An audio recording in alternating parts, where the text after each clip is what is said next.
Die Welt besteht nicht nur aus Sonnenschein und Regen.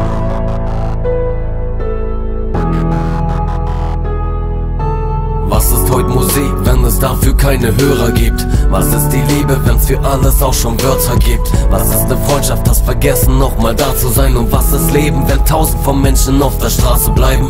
Was ist Freude, wenn das Lächeln nur gespielt ist? Und was ist Treue, wenn die meisten nur verspielt sind? Was sind Herzen, wenn sie lediglich mit Blut schreiben? Hunderte von Zeilen, die wir eigentlich nur gut meinen. Ich schreibe Zeilen nicht für euch, sondern für mich. Und nicht wichtig, was ihr denkt, braucht niemanden, der für mich spricht. Ganz egal, was ihr auch denkt, solange ich mich danach besser fühle, weil ich trotz deinem Gerede den Schmerz von gestern dennoch spür.